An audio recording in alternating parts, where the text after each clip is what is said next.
अरे भाव क्या है भाई? पत्नी का भाव है आप में, पुत्र का भाव है आप में, पिता का भाव है आप में, है? मेरा का भाव है कि आपकी चप्पल कहाँ है, आपके पॉकेट में पैसा कितना है, आपका घर कहाँ है, घर कौन सा है, सब पहचानते हैं आप। पैसवा नहीं बोल रहा है कि ये भैया ये भैया ये भैया हम 502 रुपया बनी। आप जानते हैं कि 502 रुपया मेरे पॉकेट में है, इसलिए कि आपका पैसा है वो। एक चीज होती है विचार, एक चीज होता है भाव। विचार दिमाग से उठते हैं, थिंकिंग है विचार, थॉट है। यह विचार कि हे शिव आप मेरे गुरु हैं, एक विचार है ये। लेकिन देखिए वाक्य में हे शिव आप मेरे गुरु हैं, ये मेरा आपका छिप रहा है। जहां मेरा सामने आया कि मेरे गुरु हैं, तब फिक्र हो जाएगी कि मेरी चप्पल कहां है, मेरा महादेव कहां है।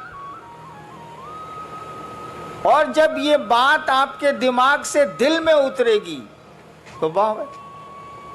भाव कुछ नहीं है बाबू, जो बात दिल से उठती है वो भाव है, जो बात दिमाग से उठती है वो विचार है, और कुछ नहीं है। तो कहा गया कि विचार को बार बार अपने दिमाग में आने दोगे तो ये दिल में प्रवेश कर जाएगा। उदाहरण दें, हम लोग बहुत जगह अफसर रहे हैं, बाबूजी भी अफसर रहे हैं, तो बदली होती रहती थी, अफसर कॉलोनी थी। पत्नी ने एक दिन आपसे कहा कि जो पड़ोसी है ना अफसर, वो बढ़िया आदमी है, सो आज केला भेजा था बच्चों के लिए। ठीक, ये विचार है, सूचना आपको मिली है। फिर दूसरे दिन पत्नी ने कहा कि उसकी बीवी कद्दू भेजी है सब्जी के लिए। खाली आपके दिमाग में न्यूज आ रहा है, विचार आ रहा है। धीरे धीरे आपको लगेगा कि पड़ोसी बढ़िया आदमी। एक दिन आपकी पत्नी ने कहा कि देखिए ना उसको बुखार लग गया है उनके बचवा को, तो आप कहेगा चलो ना दिखाते हैं। देखिए अब दिमाग से बात दिल में आने लगी, उसके बच्चे को देखने आप जाने लगे। इसका उल्टा देखिए, आपका बच्चा फूल तोड़ने पड़ोसी के यहाँ गया, डांट दिया पड़ोसी ने, आके आपको बोला कि मम्मी मम्मी मम्मी हमको डांट दिया, फूल तोड़ने गए थे। ठीक, एक सूचना आपको मिली, एक विचार आपके दिमाग में घुसा। फिर दूसरे दिन ऐसा ही कुछ हुआ, फिर तीसरे दिन ऐसा ही कुछ हुआ। 5 दिन के बाद आपको मालूम हुआ कि वो स्कूटर से जा रहा था, उलट गई स्कूटर, टांग टूट गया। आपके बाद ठीक हुआ साले, ठीक हुआ साले। देखिए अब दिमाग से, अखबार का न्यूज़ नहीं है ये, अखबार में रोज एक्सीडेंट होता रहता है, आप कहाँ कुछ सोचते हैं। यानी आपके दिल में बात आ गई, अब ये दुश्मनी का भाव पैदा हो रहा है। वहाँ दोस्ती का भाव पैदा हो रहा था, यहाँ दुश्मनी का भाव पैदा हो रहा है।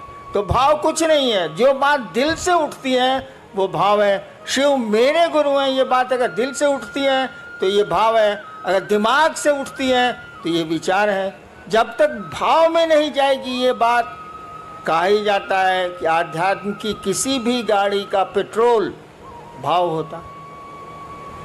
शास्त्र हमारे कहते ही हैं भावेन लभते देवता भावेन देव दर्शनम। शास्त्र कहते हैं भारत के कि भाव से देवता मिलते हैं, भाव से देवताओं का दर्शन होता है। तो आध्यात्म की कोई गाड़ी का पेट्रोल भाव ही है, विचार नहीं। शिव मेरे गुरु हैं, ये विचार रिजल्ट नहीं देगा, लेकिन जब मन में बैठ जाएगी बात कि शिव मेरे गुरु हैं, मेरा गुरु है, वो रिजल्ट आने लगेगा। नेक्स्ट जिज्ञासा नहीं है, एक निवेदन है। मध्य प्रदेश से रीवा से भाई अशोक आप लिख रहे हैं कि आज 3 साल से रीवा वो सिद्धि जिला में महादेव का काम हम लोग कर रहे हैं। एक तरफ से शिव को गुरु मान रहे हैं और एक तरफ से लोग छोड़ रहे हैं। हम लोग आशीर्वाद लेने आए हैं कि रीवा व सिद्धि में महादेव का काम बढ़े। साहब आशीर्वाद। एक तरफ से लोग मान रहे हैं, एक तरफ से छोड़ रहे हैं। मैं महादेव का काम 40 साल से कर रहा हूँ। मैं महादेव करा रहा है, हम कल करेंगे।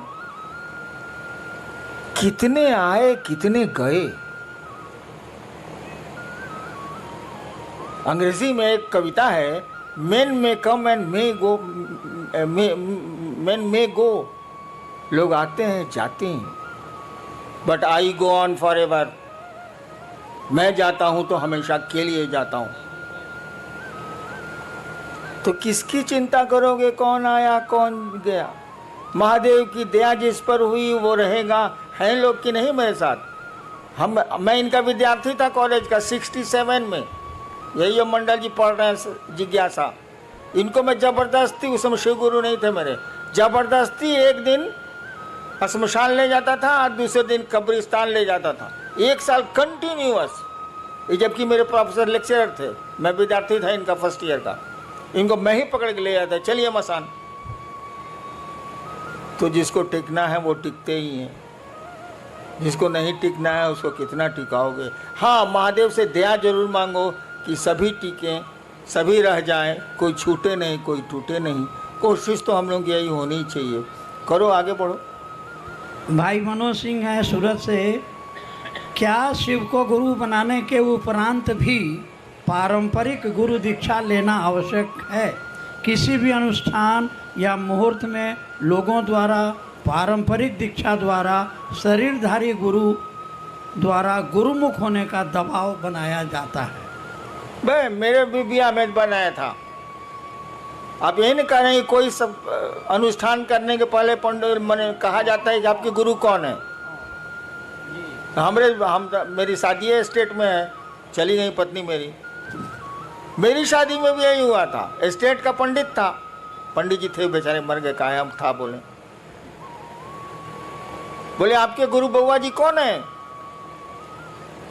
तो हमारी तो बोली तो भाई सिवान वाली थोड़ी खराब है।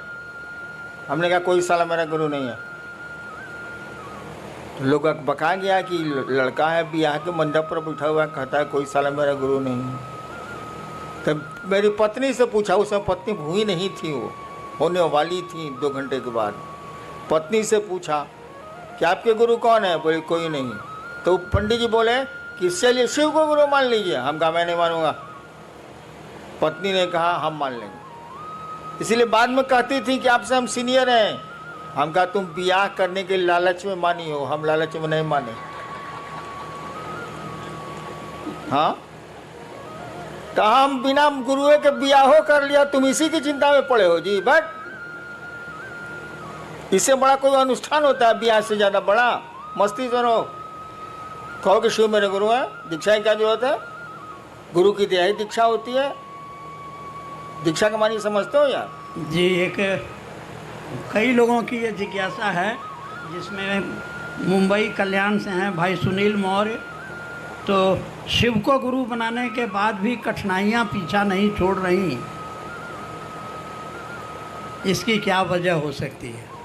एक तो आप नमः शिवाय अगर ठीक से करते हैं, 108 बार अगर माला पर करते हैं, माला 108 की होती ही है, या टुकड़े टुकड़े में सांस पर नमः शिवाय से अपने गुरु को प्रणाम करते हैं, तो बाधाएं कम हो जाएंगी, कठिनाइयां कम हो जाएंगी। नमः शिवाय आपके कष्टों को कम करने की का बहुत सुंदर मेडिसिन है, औषधि है वो, उसको करिए। और जहाँ तक कठिनाइयों का सवाल है, जान लीजिए इस जगत में कोई आया है तो उसको ज़िंदगी में अच्छी खराब दोनों सड़कें मिलनी ही मिलनी है, कोई उपाय नहीं है।